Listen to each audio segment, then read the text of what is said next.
The air over Gorgoroth tastes of sulfur and copper. It is a thick, choking grit that works its way into the links of mail and settles deep in the lungs.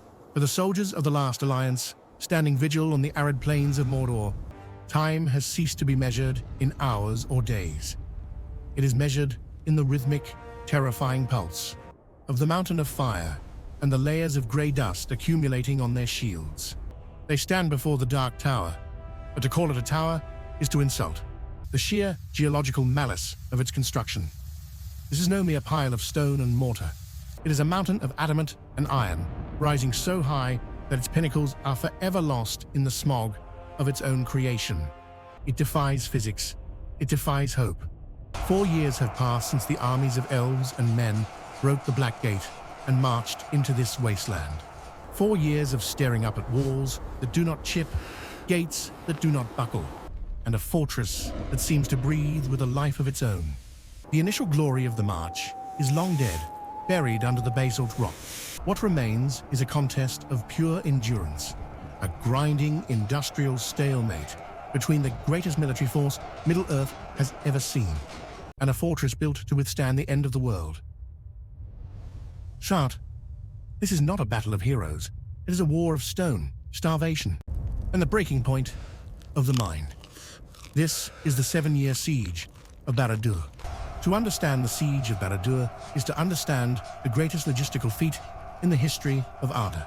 The narrative often dwells on the courage of the sword arm, but the true war was fought in the supply lines.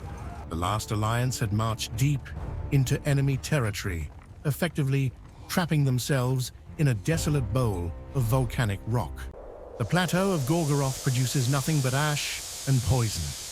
There is no game to hunt, no water to drink, no timber for fires or fortifications to keep a host of hundreds of thousands alive. In this wasteland, for 7 years, required an operation of staggering complexity.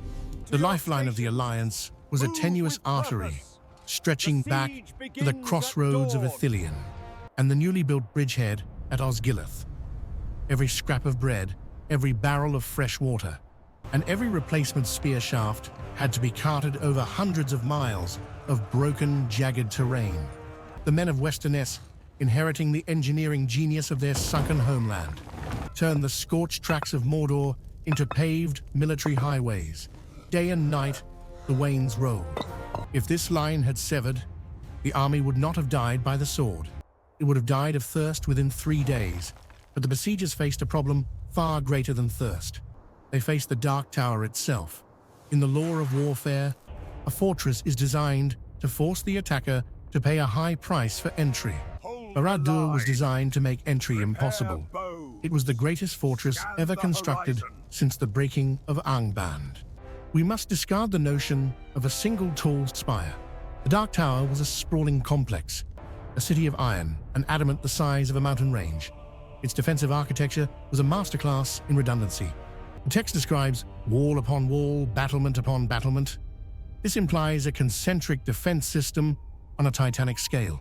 The outer walls were likely miles in circumference, sheared smooth to offer no handhold, constructed of stone fused with the dark sorcery of the Maya. Conventional siege engines, catapults, trebuchets, battering rams were largely useless against masonry of this caliber. A stone cast by a Numenorean engine might chip the surface, but against a wall 60 feet thick, reinforced by the will of a Dark Lord, it was like throwing pebbles at a cliff face. Furthermore, the topography served the defender. The tower was anchored on the spurs of the arid Lithui, the Ash Mountains making a flanking maneuver impossible. To the front, the ground was broken by chasms and fissures, likely fed by the lava flows of Orodruin. These natural moats of fire and sulfur prevented the Alliance from bringing their heavy siege towers close to the main gates. The attackers were forced to operate in narrow kill zones, explicitly designed by Sauron's architects, to funnel troops into concentrated overlapping fields of fire. Sauron's strategy was one of cold patience. He did not need to win on the field. He sat atop his adamant throne, possessing vast granaries and cisterns deep within the tower's roots, stocks prepared over centuries for exactly this moment. He knew the psychology of the siege. He knew that outside his walls, the elves were fading in the heavy air of Mordor, and the men were growing old and weary. The Alliance responded by tightening the noose. They constructed their own counter-fortifications, effectively building a city of their own around the enemy.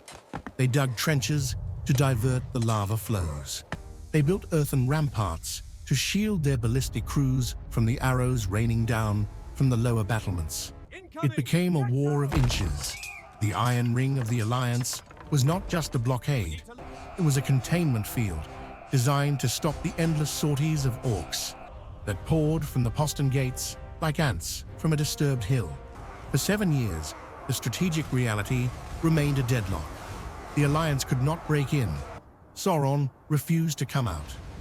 It was a test of industrial capacity against magical fortification. The Numenorean steel, forged with secrets now lost, was the only thing capable of holding the line. Against the trolls and siege beasts, Sauron deployed to test the perimeter. But a siege is not static.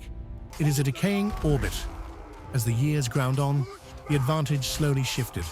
The infinite resources of the West, the harvest of the Anduin Vales, and the craft of the Numenorean forges began to outweigh the stockpiles of the tower. The Iron Ring tightened. The Alliance pushed their engines forward yard by bloody yard until the great stones began to hammer, not just the outer walls, but the inner sanctum. The logistics of the West were winning. Sauron was being strangled in his own stronghold. This forced the enemy hand. The stalemate could no longer be endured.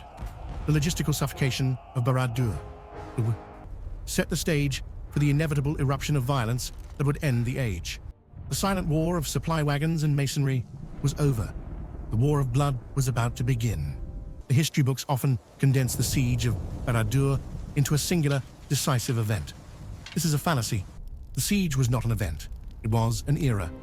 For 7 agonizing years, a generation of men and elves lived, fought, and died within the shadow of the Dark Tower.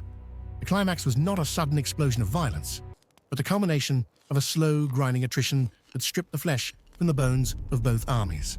By the 6th year, the nature of the conflict had shifted. The initial optimism of the Iron Ring had evaporated. The war had devolved into a brutal routine of sorties and counter-battery fire. The gates of Barad-dûr were not merely doors. They were mouths that vomited forth death at unpredictable intervals. Night after night, the drums would roll in the deeps, and the heavy iron portals would groan open. Out poured the legions of orcs, driven not by courage, but by the whip, tasked with one objective: to burn the siege engines and break the Numenorean shield walls. These were not open field maneuvers.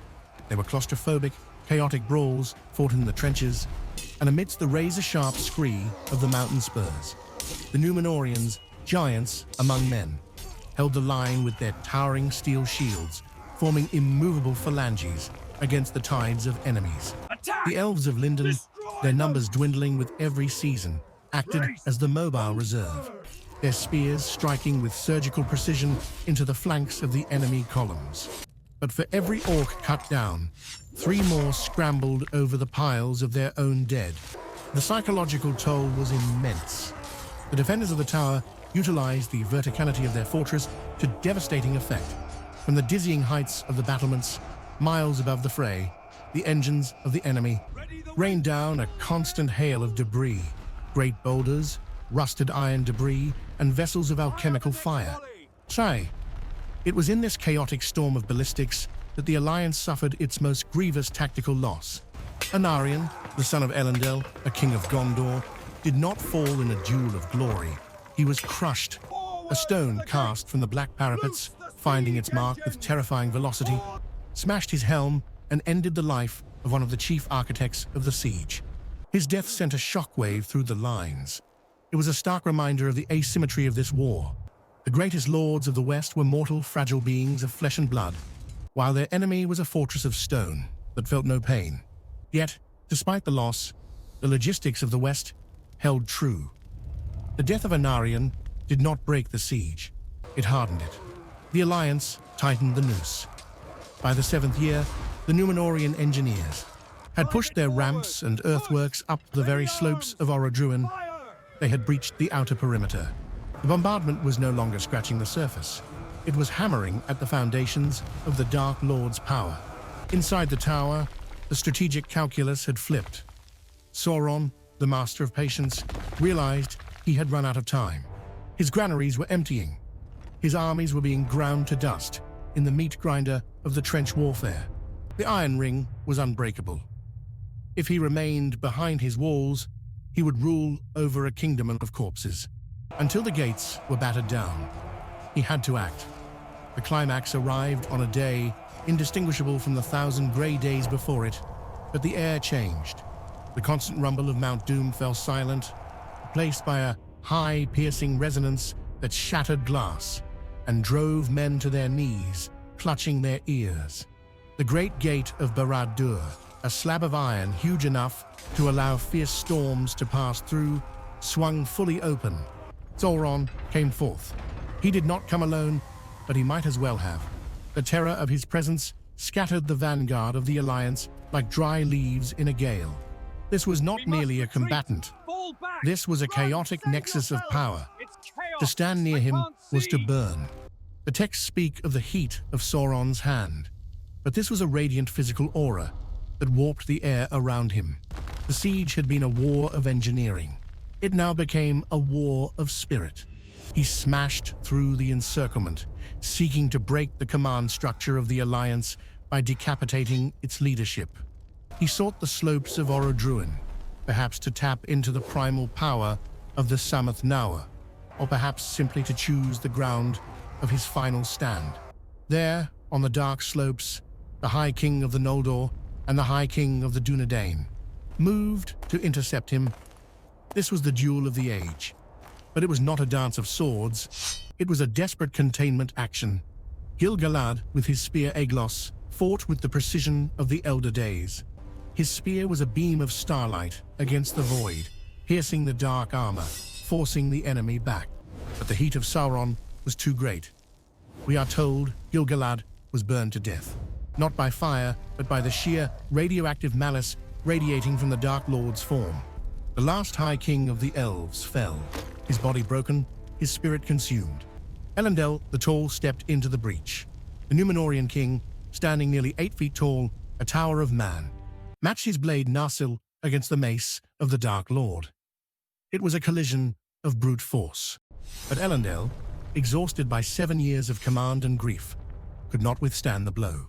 He was cast down, and his sword, the Light of the West, snapped beneath him as he fell. The command structure was shattered. The kings were dead. The siege seemed lost in the final second, but warfare is often decided by the smallest variable. Isildur, seeing his father and brother dead, seeing the ruin of his people, did not flee. He acted with the desperate adrenaline of a cornered animal. As Sauron reached down, perhaps to claim the kingship of the world, Isildur utilized the broken shard of Narsil not as a sword, but as a dagger. He did not strike at Sauron's heart. He struck at the source of the power. He severed the ring from the Dark Lord's hand. It was a tactical stroke of impossible luck and opportunity, deprived of the anchor that bound his spirit to the physical realm. The form of Sauron could no longer sustain its cohesion. The Valar forged strength left him. His armor collapsed, empty to the ash. The spirit of the enemy was blown away like smoke in a wind. The silence that followed was louder than the battle. The 7-year roar of war stopped in an instant. The orcs, their will bound to their master, went catatonic or fled into the abyss. The siege was over. But as Isildur stood over the smoking remnants of the Dark Lord, holding the Ring of Power, the victory felt less like a triumph and more like a funeral. The cost had been absolute. The West had won the war, but they had lost the world that made the war worth fighting. The collapse of Barad-dûr was a seismic event, felt as far away as the eaves of Greenwood and the white towers of Osgiliath. When the ring was cut, the sorcerous mortar binding the adamant stones dissolved. The great spires, which had scraped the sky for centuries, came crashing down in a thunderous avalanche of iron and masonry. It was the physical manifestation of an empire dying, but for the historian, the rubble of the Dark Tower tells a more troubling story than the victory parade suggested. Barad-dûr was leveled, yes. The superstructures were pulverized, yet the foundations remained. Deep beneath the earth, the adamant roots of the fortress held fast. They could not be unmade, for they were bound with the same power that Isildur now clutched in his fist. The victory was a mission kill, rendering the enemy non-operational. But the strategic threat was merely dormant, not destroyed. The failure to destroy the ring meant that the siege, for all its 7 years of blood and misery, was incomplete. The geopolitical cost of this incompleteness was catastrophic. Last alliance of elves and men, the greatest military coalition ever assembled, dissolved almost immediately. The war had bled them white. For the elves, this was the end of their dominion. The death of Gil-galad marked the end of the High Kingship of the Noldor in Middle-earth. Their populations were decimated in the trenches of Gorgoroth. They had poured their remaining strength into this war and had nothing left to give. From this moment on, they ceased to be a geopolitical superpower and began the long, slow fade into myth, retreating to their hidden enclaves. For the men of Westernesse, the victory was a poisoned chalice. They had won the war, but lost their leadership. With Elendil and Anarion dead, the realms in exile, Arnor and Gondor, were left decapitated. Isildur, a king forged in trauma, marched away from the mountain, not with a plan for reconstruction, but with a curse in his pocket. The strength of Numenor was spent. The blood of the Dunedain began to thin, and the grandeur of their engineering and craft began its slow regression. This is the concept the elves call the long defeat. The Siege of Barad-dûr proved that evil could be defeated on the battlefield, but it could not be eradicated from the world. The Alliance had traded the lives of their greatest heroes for a mere respite. They bought a period of peace, yes, the watchful peace, but they paid for it with the future. As the dust settled over the plateau of Gorgoroth, the surviving soldiers looked upon a world that was grayer, smaller, and less magical than the one they had marched to defend. The Dark Lord was gone, banished to the shadows, but the foundations of his tower still gripped the earth, waiting for the day they would be called to rise again. The war of the Second Age was over. The long, grinding struggle of the Third Age had just begun.